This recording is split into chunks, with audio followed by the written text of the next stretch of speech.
Hey, this is Marcus, and this is 10 lessons on lead generation after spending more than $1 million on ads, managing it from an enterprise level to an SME level, generating probably more than $1 million a month at one point. So the first lesson here is that not all leads are made equal, and lead generation, on the contrary, is not really the answer to your problems, okay? I know that every time I speak to service professionals, to small business owners, they're always very worried about lead generation. And if everyone is, worried about lead generation, then probably lead generation itself is not the answer. And let me tell you why. Because not all leads are generated equally, okay? You can easily run a Facebook lead ad on Facebook and get a lead within 30 minutes, but probably the lead is not really qualified. Leads at the end of the day, they have a certain time cost element to it. You have to follow up with them on WhatsApp, you have to then book a call with them, or you have to meet them in person, get them closer to the sale, okay? And then you think about it, someone can click an ad on Facebook and become a lead, someone can watch a 1-hour webinar and become a lead, someone can read 3 articles on your blog and become a lead, someone can watch this YouTube video and become a lead. So not all leads are generated equally, and hence lead generation itself is not the answer. And let me give you an example. For all lead generation campaigns that I've done for my own company, I make sure that someone fills out at least 8 to 10 qualifying questions. When I used to run a coaching company, I'll ask for their profession, their willingness to pay, whether they have paid for similar coaching programs before, just to get a sense of if someone is really serious before they hop on a call with me, okay? And I've also seen, right, marketing teams throw thousands of dollars, okay, down the marketing toilet bowl by creating really just lead generation funnels that don't even make sense, okay? I'll give you an example from an enterprise level, and they wanted to get leads for, let's give an example, for like car loans, okay, and all their and for the telemarketing sales team to actually follow up. And what they actually did was to actually just have a pop-up on the homepage which says, please fill in this survey. And the questions are not even, they were too weak. It was just more of like general interest, like have you heard of us, blah blah blah. You get like a $10 fair price voucher. We collected around 200 leads or even 300 leads for the telemarketing sales team to actually follow up. When I actually requested for the numbers, okay, and when I spoke to the telemarketing team, how many of these leads, so-called leads, actually converted into sales, and the answer was 0. Right? All that effort to design the pop-up, to design the survey flow, and then giving out the free vouchers, and your ROI is actually $0, okay? And this is why I said the first lesson is that lead generation is not the answer, and not all leads are generated equally. Alright, let's move on to the second lesson. Sell to the rich first. I was running a dating advice consulting firm for men in Singapore, for Asians if you will, and what I realized is that I had to target people that were either near their 30s, or people who are already close to their mid-30s or even late 30s, okay? If I was going after an 18, 19-year-old or 21-year-old, they had no money to buy, right? My cost per acquisition would I would be basically unprofitable. If you were to sell to everyone, operationally you would suffer because you have too many clients to handle. Operationally, you won't be able to fulfill. And then secondly, on the advertising front, you would be unprofitable because the constraint would be your price point.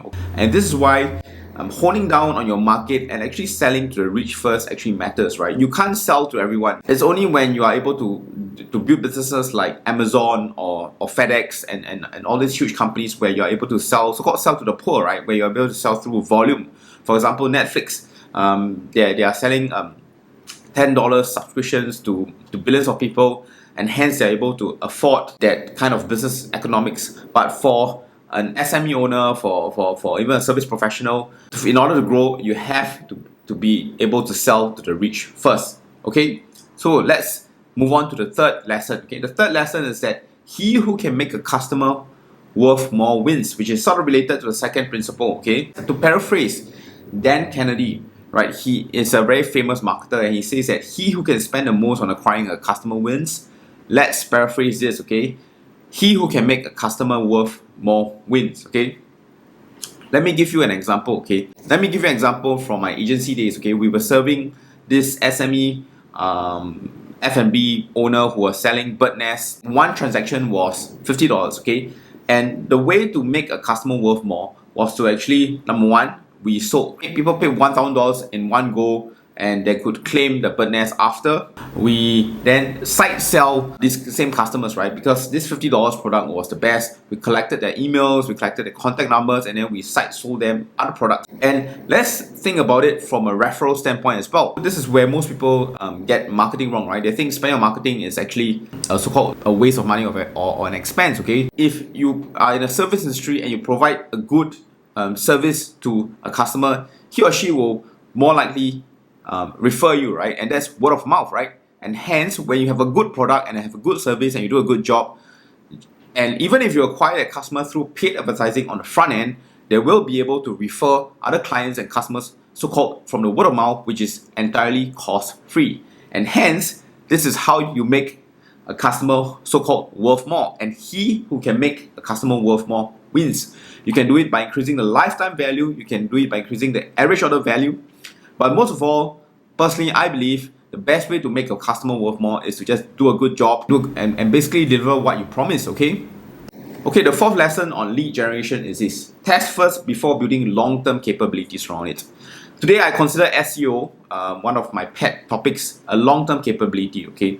It takes more than 6 months, right? 8 to 12 months to build this machine that ranks on Google and organic traffic. And that's actually too long of a way to actually test out if your offer works or not, or if you're selling it the right way, or if it's connecting to your audience. And henceforth, we have the magic of so-called paid marketing, right? Many business owners want so-called free leads, and for, it's another subject for another day. SEO is actually never actually free, but you can use paid marketing to actually test out your angles, your ads, and whether your landing page is working and whether you are selling it the right way, and actually to get feedback from the market and asking people why they didn't buy, actually listening to their objections and all this and all that. Let me give you an example that on an enterprise level, right? Because it's, enterprise levels are huge, they have huge budgets. And even before getting the paid marketing funnel right, like getting the UI, UX, the flow of purchase right and everything, we were actually building propensity models. Can you imagine, like building AI models and trying to fuck around with AI and data and all that, even before getting the basics right of understanding why someone buys online or not, right? Or whether someone is converting at the right percentage to make this campaign profitable. And this is something that a lot of business owners from small to enterprise level make, okay? They tend to build first before testing, right? It's always recommended, and actually it's actually the iron law of how I do things, so that we don't risk too much of our capital before building long-term capabilities around it. And well, if there's a product market fit, or if it's tested and it works, then why not, right? Go big on it, invest the long-term capability around it. So next lesson, which is focus on one channel at a time. One channel, one avatar, one product. So let me give you another example from my enterprise days. Before I came in, they were doing 7-8 channels, paid channels, from Quora to Bing and YouTube and all that, just trying to jam in the traffic into that funnel and trying to get it to convert. And over the months when I was managing that account, I slashed probably more than half of the channels. There were a lot of objections. They were worried if like the numbers would drop, the traffic would drop, and then conversions would drop. But voila, when you focus, because one channel itself, there are many intricacies to just trying to maximize one campaign is actually difficult on itself, right? And this is where many business owners, small to big, make, right? They do not actually have the manpower and resources to actually go in big on all channels. You have to focus on one channel. One caveat here I would actually say is that you should actually prioritize paid channels before SEO, right? And which goes back to the fourth lesson which I spoke about.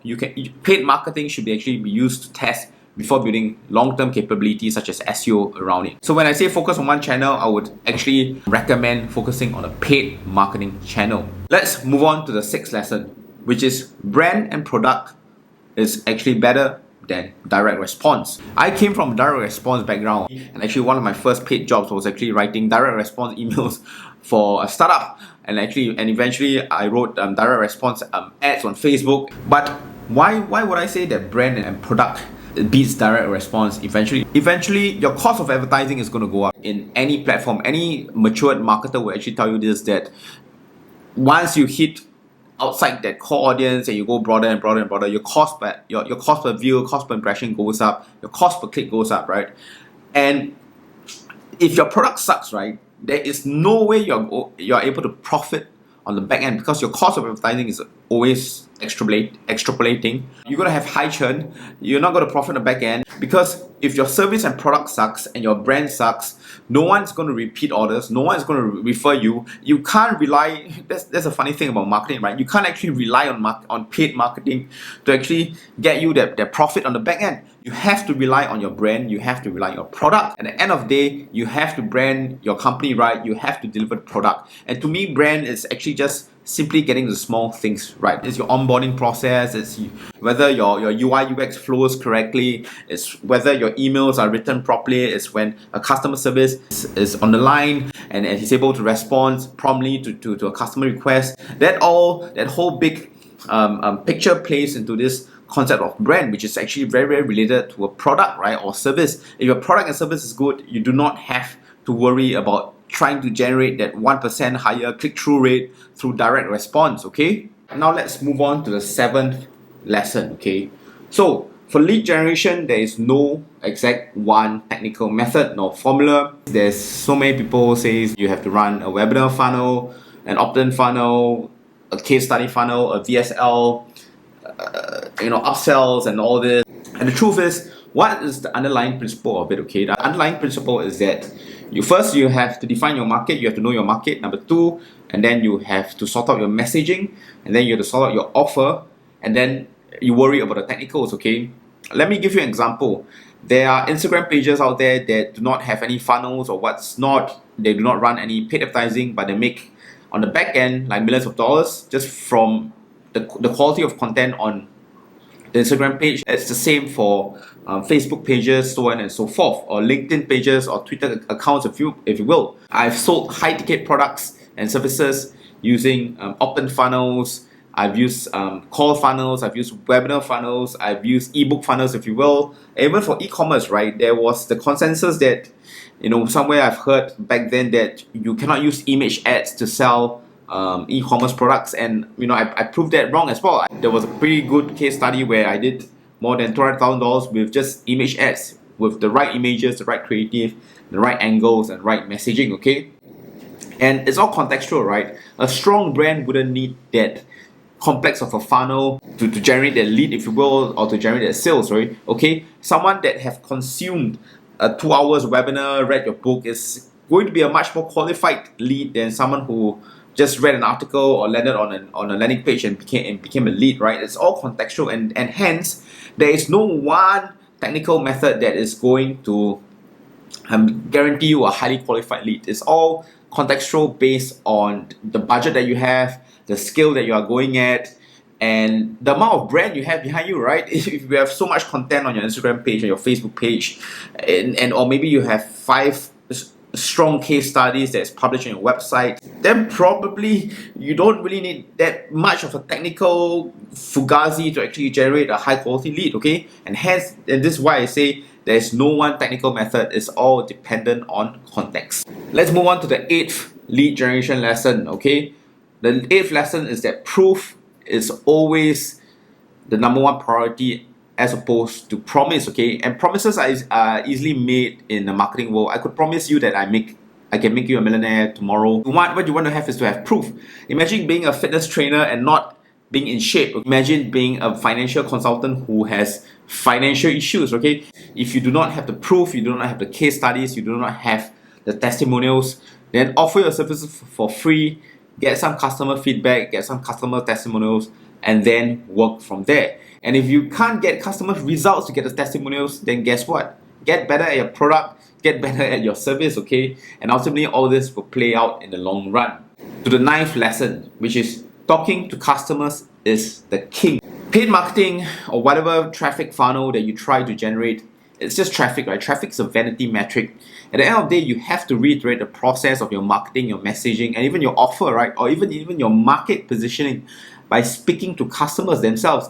And a lot of digital marketers, I've seen, right, when I work in from an SME level to enterprise level, they're just behind their keyboards and they don't want to actually pick up the phone and speak to customers, right? It's only when you speak to customers, get them to fill in surveys, when you speak to them in person, on sales calls, on Zoom calls, on customer feedback calls, that is where the reiteration is. That is where the refining of your product and service and your delivery of messaging is, right? It's not just someone clicking spending money on the keyboard, pressing buttons and moving the buttons around, and oh, I've spent $200 today and the click-through rate is 1% higher than yesterday.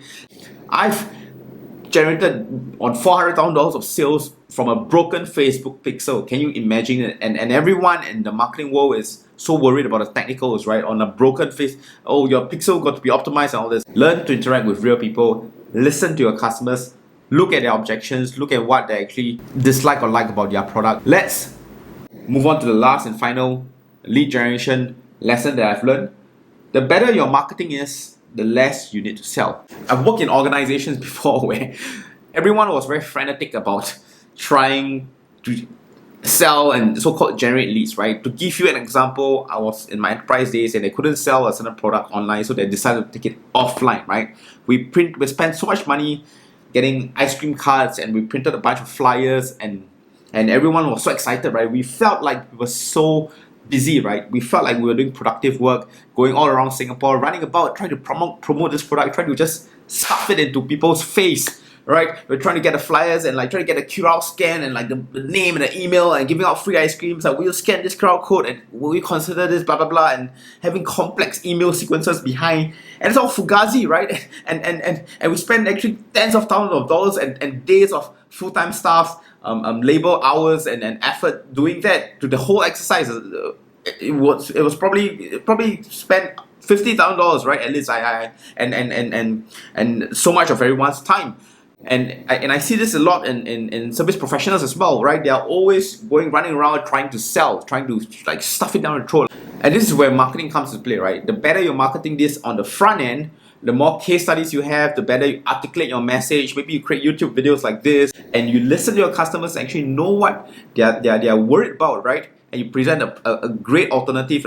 Then you don't really need to sell, okay? And this is what I figured out as well when I was running my dating advice company. I created content, and by the time my lead actually get on the calls, they were already pretty much sold. It was just more of a formality. I didn't need to hard sell them on a call, okay? And believe you me, I went from giving out free 2-hour classes all the way to closing $5,000, $6,000 just from Zoom calls. The better your marketing is, the less you need to sell. Okay, the worse your marketing is, the more you have to put in the groundwork. You have to sell. You have to, do your appointments. You have to sit them down at Starbucks, and then you have to 2 hours per client, 3 hours per client, and then you have to follow up with text, and then you got to send them birthday cards, and what's not. Okay, this is the conclusion of our 10 lead generation lessons from lessons learned. Okay, from spending more than $1 million in ads. I hope you enjoyed this video, and I hope you took something away from it. And I'll see you in the next one.